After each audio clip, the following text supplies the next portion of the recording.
Olha pro céu, meu amor, vê como ele está lindo. Olha para aquele balão multicor que lá no céu vai subindo. Olha pro céu, meu amor, vê como ele está lindo. Olha para aquele balão multicor que lá no céu vai subindo. Foi numa noite igual a esta em que eu te dei o meu coração.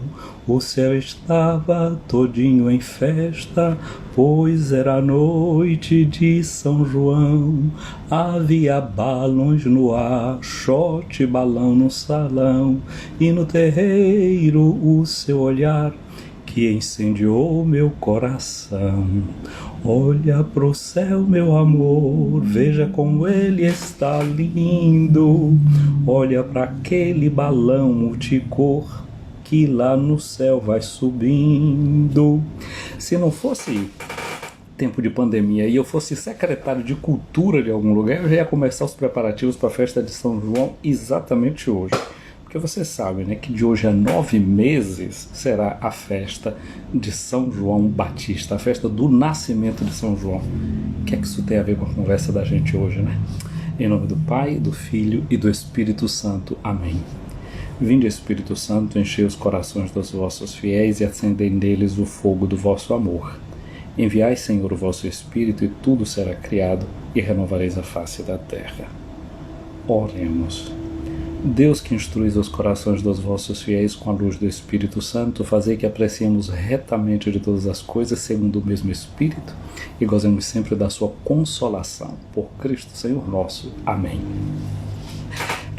Veja só, hoje é dia 24 de setembro. Dia 24 de setembro, se a gente faz uma conta progressiva, a gente sabe que 24 de junho, exatamente 9 meses. 9 meses nos separam da festa do nascimento de São João Batista.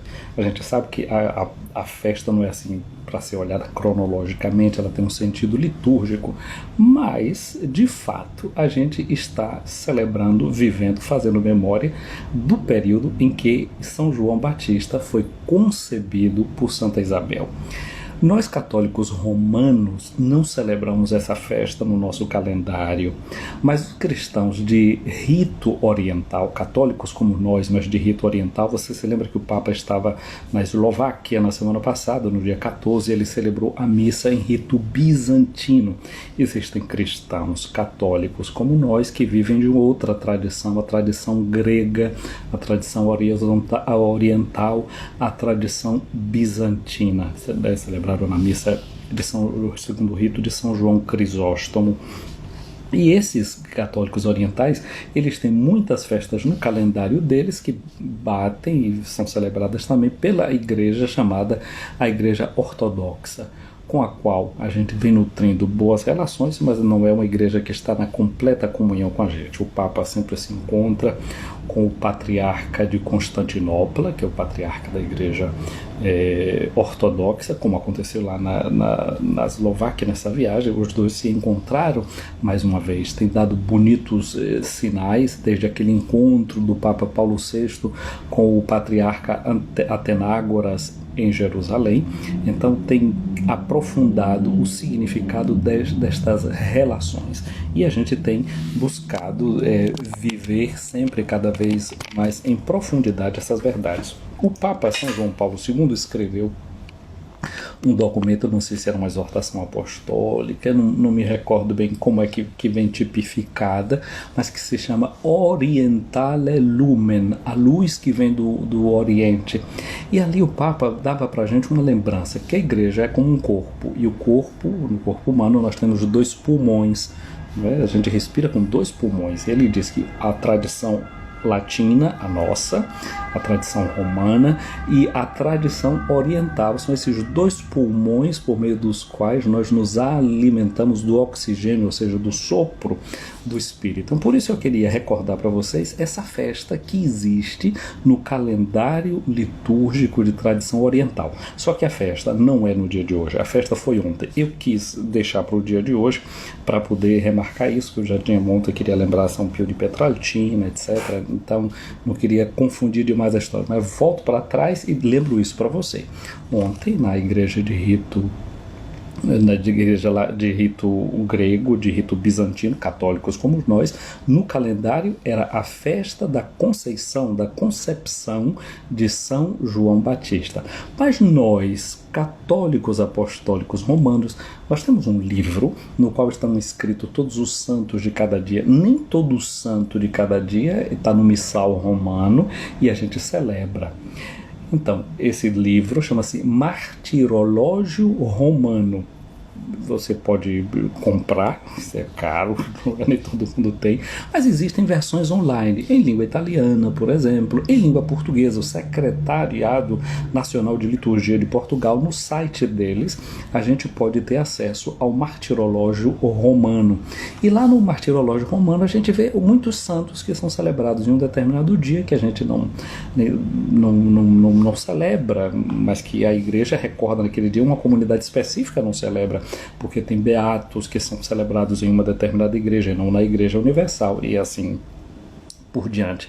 E no calendário litúrgico romano, ontem, no Martirológio, se lembrava a festa de São Zacarias e Santa Isabel. Então, portanto, quando os orientais lembram a concepção de São João Batista, nós lembrávamos São Zacarias e Santa Isabel, os dois, não é, os pais de São João Batista. Isso significa, não é, falar das promessas que Deus fez para o povo de Israel. Mas tem ainda uma outra coisa, ainda lá no Martirológio Romano você vai ver que era a festa também de Santa Raquel. Quem é Santa Raquel? Santa Raquel é aquela mulher que se casou com Isaque, o filho de Abraão. Os santos do Antigo Testamento são celebrados na Igreja Católica, né?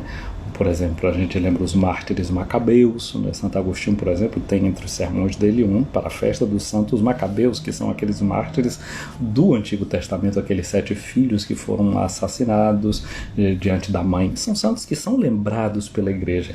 Isso mostra, então, que a santidade já estava presente no Antigo Testamento e, sobretudo, que a estes santos do Antigo Testamento, de alguma forma, Jesus a eles se apresenta. Lembre que o próprio Jesus vai dizer assim: Abraão exultou de alegria quando viu o meu dia. Então, portanto, a gente está lembrando com essa festa de ontem, que estamos recordando aqui, nessa live de hoje, a gente mostra essa grande herança nossa com todo o povo de Israel e como Deus cumpre as promessas que ele fez à casa de Israel de enviar um Salvador, de mandar um Salvador. E dito isso, a gente vai olhar agora para o Evangelho do dia de hoje, porque tem alguma coisa a ver tudo isso que eu estou dizendo com essas promessas que Deus fez ao povo de Israel e que ele as cumpre em Jesus de Nazaré. Vejam só o capítulo 9 do Evangelho de Lucas, versículos de 18 a 22. Ontem nós vimos como o rei Herodes estava preocupado, estava perplexo, porque tinha chegado notícias sobre Jesus até ele e chegavam informações, alguns diziam que era João Batista que tinha ressuscitado, que era o profeta Elias que estava ali se manifestando, ou algum dos profetas antigos, e ele procurava ver Jesus. Nós meditamos sobre isso ontem. Agora, hoje nós vamos encontrar Jesus. Encontraremos Jesus rezando, diz o Evangelho. Jesus estava rezando num lugar retirado e os discípulos estavam com ele. Então, a primeira coisa é essa nota que eu já logo no início introduzi do Evangelho de Lucas. Eu disse que esse evangelista é o evangelista que muito mostra Jesus rezando. Você se lembra quando ele vai escolher os 12 apóstolos, ele estava num ambiente de oração, subiu para o monte, estava rezando. Aqui hoje a outra referência diz que ele está rezando em um lugar retirado, num lugar deserto.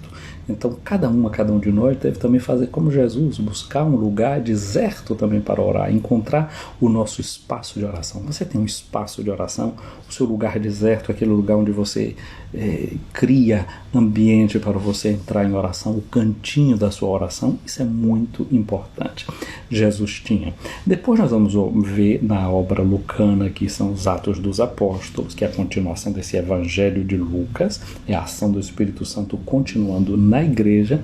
Nós vamos ver que os primeiros discípulos, as primeiras comunidades, elas perseveravam, e aí dizem que é que elas perseveravam. A primeira coisa que diz é que elas perseveravam na oração, ou seja, elas continuam esse mesmo estilo de Jesus, que é esse estilo orante. E eles, por exemplo, subiam, a gente vai ver o capítulo 3 do Evangelho dos Atos dos Apóstolos, eu vou fazer referência a isso daqui a pouco, falando da primeira leitura, né? Pedro e João sobem para o templo justamente na hora em que era a hora da oração, em que se oferecia a oferta vespertina do incenso.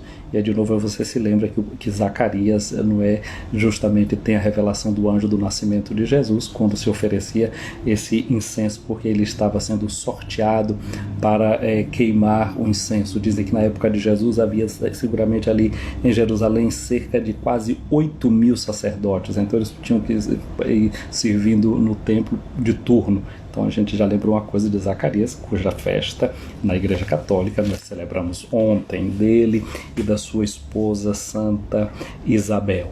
Então Jesus vivia momentos de oração e os primeiros cristãos também perseveram na oração. Agora, no dia de hoje, aqui tem um dado muito interessante que a gente vai ver que Jesus, depois que ele sai dessa oração, ele faz uma pergunta para os discípulos: quem diz o povo que eu sou? Com isso, Lucas quase que está dizendo uma coisa para nós. A questão da nossa identidade, quem é que nós somos, a resposta para a nossa identidade, nós encontramos justamente no confronto com Deus. A oração é aquele lugar onde a nossa identidade vem revelada. É na oração que a gente descobre quem a gente é. Porque no fundo, cada ser humano, o que é que ele é ser de relação. É na relação que a gente se descobre. Mas não somente na relação com os outros. Porque muitas vezes na relação com os outros a gente vem etiquetado. Não é? Esse velho tem as mesmas manias do pai, é a cara do avô e todos os maus costumes do tio. Quer dizer, na relação com os outros, nem sempre a gente descobre a verdadeira identidade da gente. É óbvio que a identidade da gente, a gente só descobre na relação porque a gente precisa de um tu para servir de uma espécie de espelho para que eu descubra verdadeiramente o meu eu. Porque, por exemplo, eu não me chamo a mim mesmo de José. Não é? A criança normalmente ela vai descobrindo que ela é José, ou que ele é Antônio, que ele é Pedro, que ele é João, a partir da fala do outro. É o outro que te chamando, que pronunciando o teu nome, diz quem tu és. Agora, então essa é na relação com o outro, tem a descoberta do que a gente é. Mas é na relação com Deus que a gente descobre de verdade que a gente é, sem nenhum clichê, sem nenhuma etiqueta, sem nenhum preconceito. Então, essa identidade que nasce a partir da comunhão com Deus, a oração como um espaço de percepção da identidade. Então, Jesus sai de lá e faz essa pergunta para os discípulos: o que dizem os outros? Não é? Quem dizem o povo que eu sou? É uma pergunta para depois chegar à grande revelação. E aí os discípulos vão dizer para Jesus, uns dizem que é isso João Batista, outros que és Elias, mas outros acham que és alguns dos antigos profetas que ressuscitou. Jesus não vai se dar por satisfeito com essa pergunta, agora é necessário que sejam eles, que têm uma relação diferente, que têm uma relação de intimidade. Vê que Jesus os chamou, depois de um momento de oração também dele os escolhe, vai dizer o evangelista Marcos, para que estivesse com ele, ou seja, para viver uma experiência de comunhão e para serem enviados em missão. Nós estamos aqui no Evangelho de Lucas, depois desse momento em que Jesus os enviou já em missão, eles já retornaram e agora aqui tem esse diálogo. Depois que foram em missão, mas em nome de quem é que eles foram? De verdade eles já tinham percebido quem é Jesus? Pedro agora vai tomar a palavra e vai dar a resposta. Ele vai dizer, o Cristo de Deus. No Evangelho de Lucas a resposta é bem sintética. No Evangelho de Mateus, no capítulo 16, nós ouviremos Pedro dizer: Tu és o Messias, o Filho do Deus vivo. E Jesus vai dizer para ele: Simão Bar-Jonas, Simão, filho de Jonas, não foi nem a carne nem o sangue que te revelaram isso, mas o meu Pai que está no céu. Porque, na verdade, o conhecimento de quem é a pessoa de Jesus é um conhecimento que pode sempre sofrer influência, aquilo que eu dizia, né? A gente descobre quem a gente é na relação com o outro, mas é sempre algo que pode ficar muito perturbado. Aliás, depois de Heisenberg, não é que fala desse princípio, digamos assim, da incerteza, né? Que a matéria, nem no campo material, no campo da ciência material, a gente não conserva muita certeza, né? De repente os cientistas viram que observando um átomo, de repente parecia que era algo que era um bem material, de repente ele se comportava como se fosse ondas e essa percepção que a matéria se manifestava era sempre de acordo com aquilo que mais ou menos era o condicionamento de quem estava observando, ou seja, o observador condiciona aquilo que ele está observando. No caso de Jesus, ele não se deixa condicionar, ele não se deixa aprisionar por nada disso, nem as boas respostas que a gente dá. Veja que no Evangelho de Mateus, depois que Simão recebeu todo o elogio, porque não foi a carne nem o sangue que revelou isso para ele, quando Jesus começa a falar do que ele vai dizer aqui agora também, Pedro manifestou uma outra coisa, disse: que isso não te aconteça. Jesus: vai para trás de mim, Satanás, tu és uma pedra de tropeço para mim, tu tens ainda muito o que aprender. Então Jesus não se deixa condicionar por aquela visão que nós temos dele, mas ele agora vai justamente levar a nossa visão para a profundidade. Só ele pode nos dizer e nos revelar bem quem ele é. Aqui nessa palavra de Pedro, segundo o Evangelho de Lucas, ele diz: tu és o Cristo. Cristo é a tradução em grego da palavra Meshiach, que significa ungido. Ungido é aquele que Deus tinha prometido para salvar Israel. Era aquele rei que viria com a unção da parte de Deus para conduzir o seu povo. Então, em outras palavras, é como se estivesse sendo dito para Jesus aqui agora: tu és aquele que encarnas as nossas esperanças. Tu és o cumprimento de todas as promessas de Deus, todas essas promessas que já tinham sido feitas no Antigo Testamento. Isso é aquilo que eu começava dizendo no início dessa live, né? Falando dos santos do Antigo Testamento, que nós continuamos celebrando na igreja, justamente porque eles foram aqueles que, na esperança, acolheram o anúncio dessa bondade de Deus que se manifestaria na nossa carne, na nossa história. Portanto, Jesus aqui agora, recebendo essa profissão de fé de Pedro, né, dizendo que ele é o Cristo, que ele é o Messias, que ele é aquele que estava prometido por Deus, Jesus agora vai precisar fazer também uma intervenção. Porque havia na época de Jesus muitas formas de conceber o Messias. Várias correntes, alguns esperavam um Messias que viesse com uma força muito grande, expulsasse os soldados romanos, agisse, não é, com toda a força, com todo o poder. Tinha um grupo de zelotas que ficavam ali esperando a hora da luta armada, quando fosse dado o sinal e eles intuíssem que aquele, o Messias esperado, já tinha chegado. Jesus, porém, se identifica com uma visão de Messias que fala do Filho do Homem. Ele assim fala de si, que se identifica, portanto, com aquele servo sofredor do qual nos fala o profeta Isaías. E agora mesmo que ele vai então dizendo para Pedro, Jesus proíbe severamente que eles contassem isso a alguém, justamente para que aquilo que era uma graça que eles estavam intuindo não fosse deturpada por todas as histórias que havia em torno de quem era o Messias. Aí Jesus acrescenta: o Filho do Homem deve sofrer. Ele se identifica como o Messias, Filho do Homem. Portanto, o servo de Deus, o Cordeiro de Deus, deve sofrer muito. Vejam só, aqui com isso, o que é que Jesus está dizendo? Se ele é a encarnação das promessas de Deus, se ele é, portanto, aquele que vem e realiza o que Deus tinha dito, ele é um lugar de encontro com Deus, na pessoa dele. Mas, gente, é muito fácil a gente acolher a presença do reino de Deus, por exemplo. Não é difícil.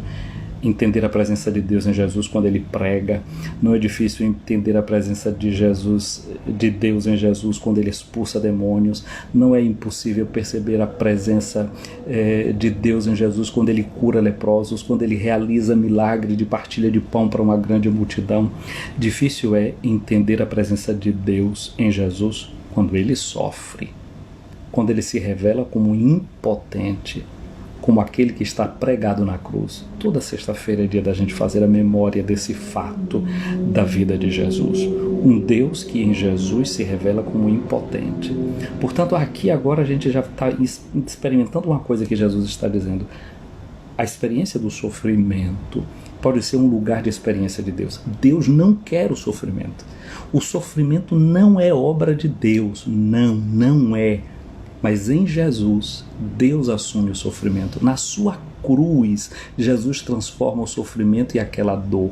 O mal que não é querido por Deus e foi introduzido no mundo criado por Deus, em Jesus vai conseguir uma resposta de transfiguração e de mudança de qualidade. Jesus dá uma resposta qualitativa do que seja essa presença de Deus que acolhe o mal na sua carne, na sua vida, para o vencer.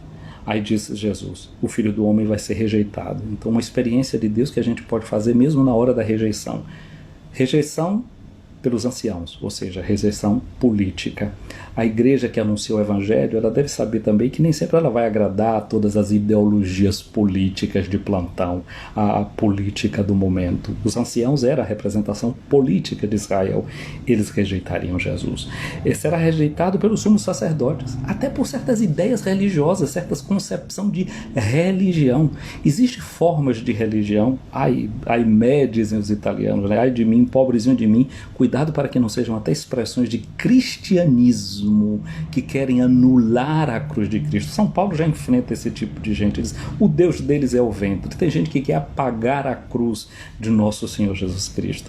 Tem religião, tem cristão que está querendo anular a cruz de Cristo. Porque é muito mais fácil acreditar num Deus potente, que abençoa a gente, o Deus que nos enche de bênção, aquele Deus que, como a gente vai ouvir daqui a pouco, na primeira leitura, que a gente pode olhar para ele e dizer assim, a Deus pertence o ouro e pertence a prata. A esse Deus aí a gente gosta de servir, porque ele vai me dar uma bênção atrás da outra.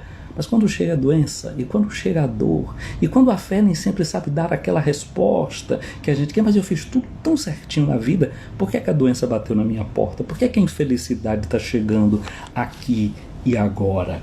E aí Jesus diz que ele ainda será rejeitado pelos doutores da lei, ou seja, rejeitado por aqueles que são os representantes da cultura. Existe também uma cultura que não se abre para o evangelho. Então, rejeição no mundo da política, rejeição no mundo da religião, rejeição no mundo da cultura. Jesus disse, o Filho do Homem deve ser morto. Está na sua condição ser uma pessoa mortal, passar pela mesma experiência de morte e de dor de todos os demais seres humanos.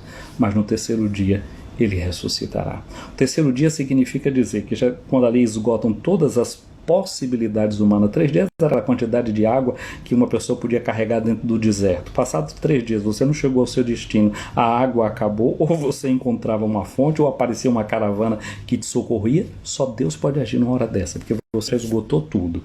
Há experiências na vida da gente que parece que é bem assim. Esgota tudo e se Deus não intervir, a gente não sabe o que fazer. Pois é nessa hora da impossibilidade, da dureza. E eles eram estéreis. E ali entrou essa ação de Deus. De novo você está se perguntando por que eu estou falando de Zacarias e de Isabel, né? Porque no início do vídeo eu falei disso, aí você se chegou agora vai ter que ir lá no início para ouvir o que foi que eu falei da festa de ontem, que está no martirológio romano. Gente, uma palavra muito breve sobre essa primeira leitura de hoje, que é da profecia de Ageu, no capítulo 1, versículos de 15b até o capítulo 2, versículo 9. É o Deus que orienta o seu povo para a reconstrução do templo. Então Deus que diz ao povo para ter coragem, para se levantar, não é, para assumir esse projeto de reconstrução da casa de Deus, que era o templo de Israel, depois da experiência do exílio. As pessoas estão com dúvida, mas como é que nós vamos fazer essa casa? Ele diz, não se preocupem não, porque eu sou dono da prata, eu sou dono do ouro. Comecem a fazer o templo que vocês vão ver a riqueza chegar. Ponham a mão na obra. Então às vezes a gente precisa colocar a mão na obra e depois as coisas começam a vir, começam a fluir. Mas gente, aqui tem uma coisa interessante. Por quê? Porque o Evangelho segundo João no capítulo 2 vai ter um momento que Jesus diz assim, olha, destruam esse templo e eu vou reconstruir em 3 dias. E as pessoas vão dizer, mas precisou de 40 anos para reconstruir esse templo, você está dizendo que vai reconstruir em 3 dias, e São João vai dizer, ele estava falando do templo do seu corpo.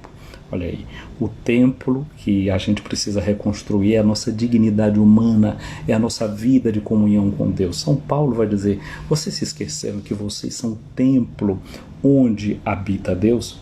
E aqui tem uma outra coisa interessante, não é que Deus diz no Antigo Testamento que ele é dono da prata e dono do ouro, mas tem um dia que Pedro e João vão para o templo rezar e encontram um paralítico, e o paralítico pede uma esmola para eles, e eles olham para o paralítico e dizem, meu amigo, nós não temos prata, nós não temos ouro, mas o que nós temos, isso nós te damos. Em nome de Jesus Cristo, levanta-te e anda.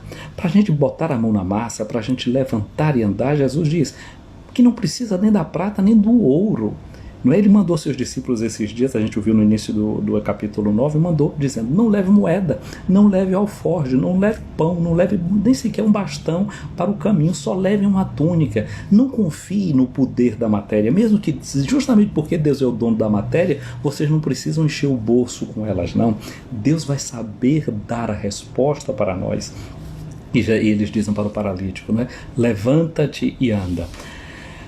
O apóstolo Paulo, na carta aos Coríntios, capítulo 3, versículo 21 a 3, vai dizer que tudo é vosso, o presente, o futuro, Pedro, Paulo, Cefas, vós sois de Cristo e Cristo é de Deus.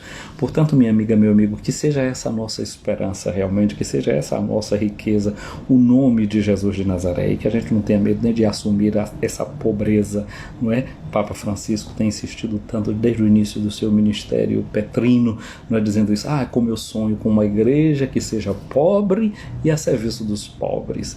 Não é? Dizem que na época do cardeal Bellarmino, não é? Alguém, o Papa da época, dizia assim, eu não tenho a coragem de dizer como o apóstolo Pedro, vendo alguém paralisado, levanta-te e anda. E dizem que o cardeal Bellarmino disse assim, e eu, como um dos sucessores dos apóstolos, não tenho coragem de dizer ouro e prata não tenho.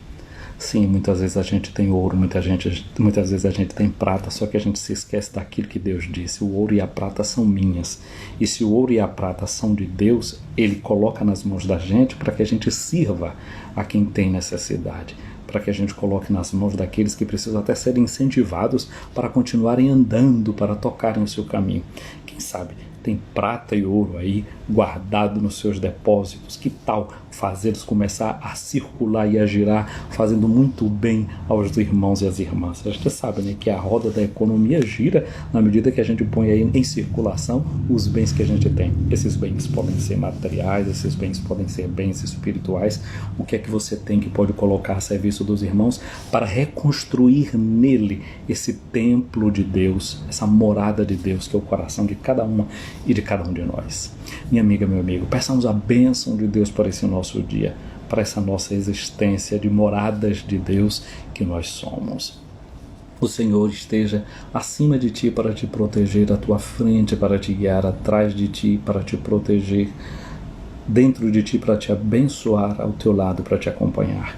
Que a bênção de Deus Todo-Poderoso, o Pai, o Filho e o Espírito Santo, minha amiga, meu amigo, desça sobre ti e permaneça para sempre.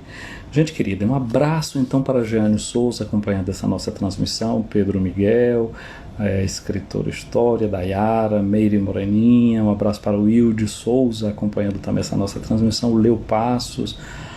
Um abraço para a irmã Nath, filha do Calvário, acompanhando a nossa transmissão, a Regina Pereira, um abraço para a Everilda Menezes aí em Natal, para a Vani Brito também em Santo Antônio de Jesus, um bom dia para Guloseimas da Celi, um abraço aí para todo mundo aí de Goiás que nos acompanha, para Cacto Suculenta em Dom Marcelo Costa, Ivone Souza em São Miguel das Matas, Antônio Fonseca em Santo Antônio de Jesus, Felipe Sudário aí em Amargosa, creio eu, Coelhos Leitores aí na nossa Santo Antônio de Jesus, um abraço para a Lilia da Veluna também, Cláudio Queiroz aí em Salvador acompanhando a nossa transmissão, também lá para o Salvador, Núbia Passos, né, cuidando da comunicação, essa comunicadora que nos acompanha, Ivete Mota, Jaci Félix, Lourdes Reis, Jaci Lourdes aí em Santo Antônio de Jesus, Deus te abençoe, Leudes Martins aí em Santos, um abraço grande para Cia Sérgio, também Yara Mascarenhas, um abraço para você, para Sônia Mello aí para o Salvador, Rose Santos, não é?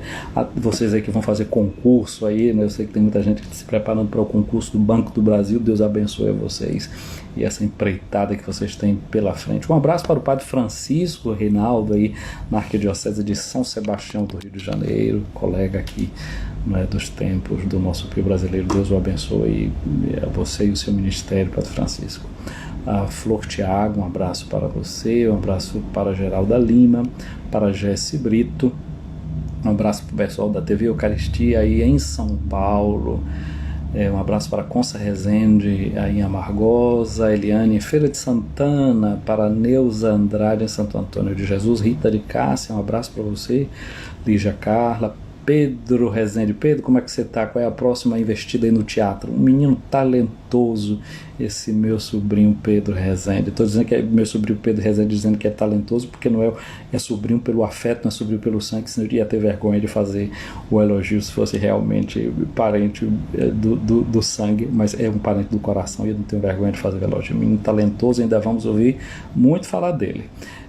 Pedagogia faz sempre em Santo Antônio de Jesus, Megneiva, Cristiane, um abraço para Marlene Alves, para Marisélia, Leilane também, Lelian Cerqueira. Então, gente querida, para vocês um abraço. Lelian aí na paróquia de Santo Antônio do Argoim, em Rafael Jambeiro. Gente querida, fica com Deus, um final de semana abençoado para cada um e cada um de vocês. Sabem, dia de sábado eu preciso ir ao santuário, celebrar e me encontrar com as pessoas. Vai sair de madrugada a live, mas vai ficar aí salva para vocês. Fiquem com Deus, um abençoado fim de semana. Para você, Adilene, que está chegando aqui agora, para a Márcia Alves também, deixo aqui o meu abraço. E vocês aí curtam logo esse vídeo para que ele ganhe impulso, não é? E depois chegue logo a 200 mil pessoas que vão assistir. Coitado, não chega a 100, mas eu fico contente. Mas dê um impulso, fiquem com Deus e Nossa Senhora.